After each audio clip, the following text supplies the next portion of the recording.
নতুন এটা ভিডিঅ'লৈ পুনৰ স্বাগতম জনাইছোঁ। ব'লক আজি চাওঁ। এয়া দীপিকাহঁতৰ ঘৰৰ পৰা ধুনীয়াকৈ ৰেডি হয় এতিয়া আমি ওলাইছোঁ আৰু ৰিল শ্বুট কৰিবলৈ কাৰণে। এয়া ফাৰ্ম হাউচ আহি পালোঁ আমি।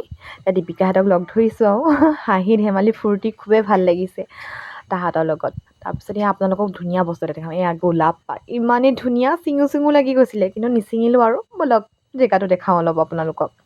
দেখিছেনে ইমান সুন্দৰ পৰিৱেশ, মানে দেখিয়ে মানে মনটো ভাল লাগি গৈছিলে। এয়া চাংঘৰৰ ওপৰত উঠি গৈছোঁ। দীপিকাহঁতৰ শাহুমা আৰু দীপিকাৰ বৰমাইক। জেগাটো চাওক ইমানেই ধুনীয়া লাগিছে নহয়, মোৰ যে তাতে থাকোঁ লাগি গৈছিলে। আৰু দীপিকা এজনী মোৰ বান্ধৱী। তাৰপৰা এয়া দেখিছেনে জেগাবোৰ ইমান ধুনীয়া, পাহাৰৰ ওচৰতে। আৰু আপোনালোকক যদি লোকেশ্যনটো লাগে মোক কমেণ্ট কৰিব, মই লোকেশ্যন দি দিম। আৰু আপোনালোকে যদি মোৰ ভিডিঅ'সমূহ চাই ভাল পায় তেন্তে মোক কমেণ্ট কৰিব, মই সদায় ভিডিঅ' দিবলৈ চেষ্টা কৰিম। এয়া ভিডিঅ'সমূহ ভাল লাগিলে মানে লাইক কমেণ্ট শ্বেয়াৰ আৰু ছাবস্ক্ৰাইব কৰিবলৈ নাপাহৰিব দেই।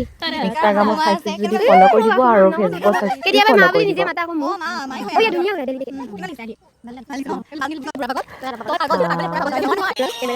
এয়া কিছু অলপ ৰিলচ বনোৱা ইমান ইজি নহয়, এয়া চাই লওক। Bye bye.